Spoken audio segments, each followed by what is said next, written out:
I'm Robert Mock. I'm Chief of Police of HISD, and I'm here to talk to you this morning just a little bit about the threatening email we got last night and kind of what's happened since then. So we got the email shortly before 8 o'clock. Certain personnel in the district got it. I was notified shortly after that, and we put some protocols in place where we wanted to be sure our schools were safe and to determine any legitimacy to the email that we received. During this time also, the superintendent was in contact with other superintendents across the country that had also received this almost identical email that we received. We looked at it closely and looked at the feasibility of this, if this was actually something that could occur, and based on the circumstances and what's in the email, and it was sent to several places around the country. We made the determination that it was more than likely not a credible threat.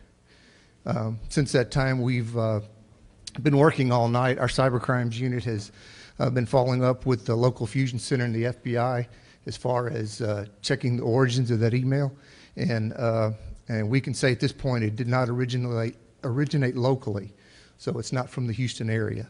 The threats were very generic. It did not even name Houston ISD, it didn't name any particular school. It just referred to all the schools.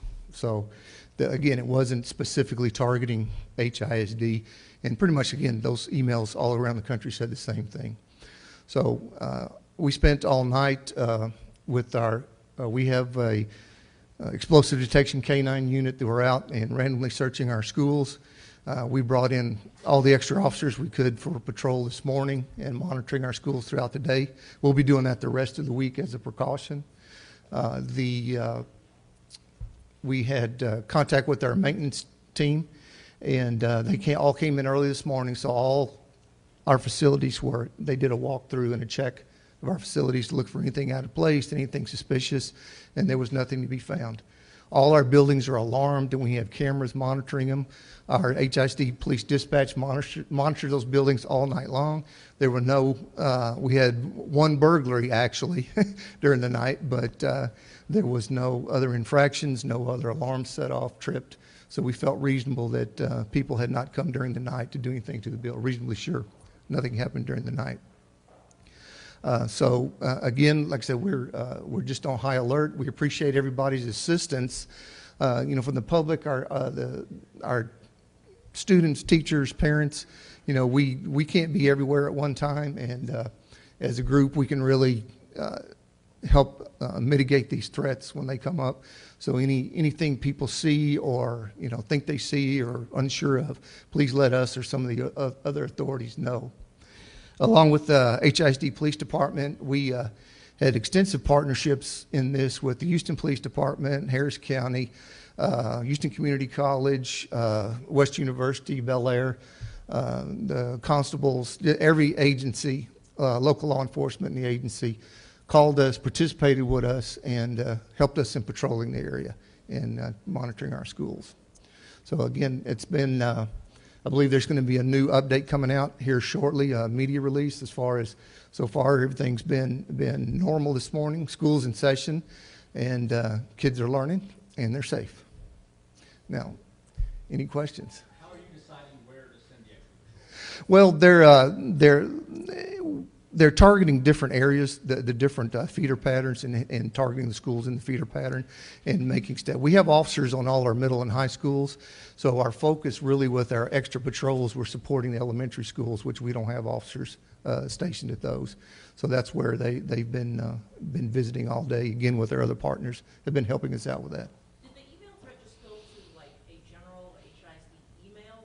It went to a few specific people. I'm not sure at this point if it's just some random emails searched off the internet. I'm not sure where they came from. One of them was Dr. Greer's email, and then there were a few other people just in different, really, it seemed like unconnected areas in the district. So like Dr. Greer got an email and some other, would you say educators got emails? Or did you get an I didn't get it. I mean, it was forwarded to me shortly after and people at the warehouse got it. I mean, it could, a couple of them I didn't even recognize. Didn't recognize their email addresses, so they could have been a teacher or somebody that either custodial staff. I don't know. They have an email and maybe hadn't even checked it yet.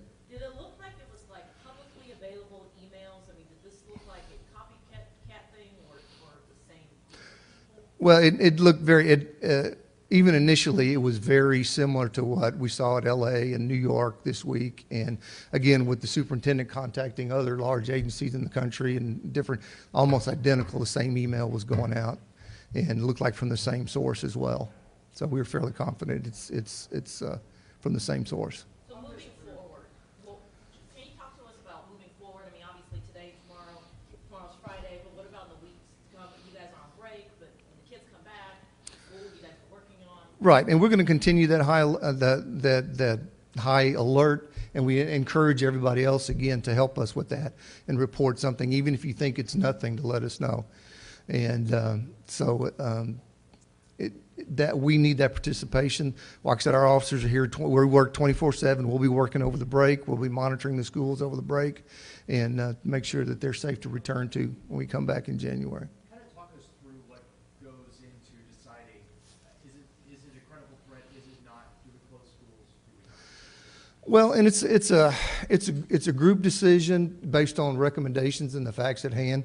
Again, in this particular instance, we knew that it was going to several locations, and that's kind of a big red flag there. That when it's going to a lot of places and it's not specific.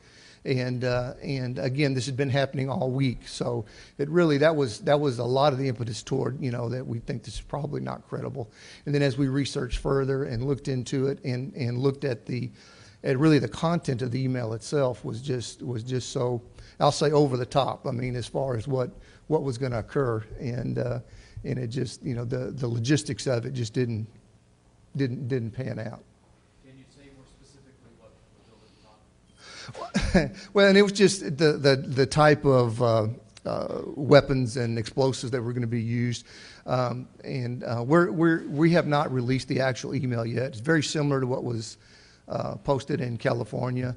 We're still having conversations with our partners at the FBI and the Fusion Center, and see if they have any issues. We may be releasing that email, in the next 24 hours or so for you to look at. But right now, we're still looking into it. Would you characterize this as a sophisticated threat or more rudimentary? No, it's not sophisticated. It's an email. And not to downplay it. I mean, a threat is a threat, and we take them seriously. But there's very little to it other than an email, and emails can be tracked and traced, and there doesn't seem to be a lot of attempt to hide where it's coming from. And then do you specifically, Chief, happen to know absentee rates or any of that stuff? No, I'm not aware of that. I know they are monitoring that, and probably later this afternoon they'll probably be able to give you that. What's your message to parents about this? Because, I mean, here you are at the podium discussing all of this, even though it was just an email. Correct. And I understand that, and I will tell you, I have 2 kids in HISD, and they went to school this morning. And I promise you, I wouldn't send my kids if I felt there was any kind of danger. And I wouldn't expect any other parents to do the same thing. So I'm telling them we take this seriously. And Guys, actually, we're going to wrap up the formal press conference, but Chief will stick around for additional questions. We're just wrapping up the formal press conference. okay. Chief, what kind of burden? HIC is a big district. You got a lot of buildings, a lot of students. Do you have enough resources to be able to go through all this and check everything out? Well, like I said, alone, obviously we would be strapped, but we have partners with all the local law enforcement agencies. Constantly, were calling us. We didn't even have to go to them to help us support that, and we work together mutually all the time. We have mutual aid agreements, and so we really depend on our local partners. And I feel confident there's enough coverage to keep the kids safe. You guys have one more question? Chief, how disruptive was this for your staff? I mean, working since 8 o'clock, 9 o'clock last night until today. Well, it is a trial for them to do that, but That's what they signed on for. And I appreciate their help doing that, and they've done a good job.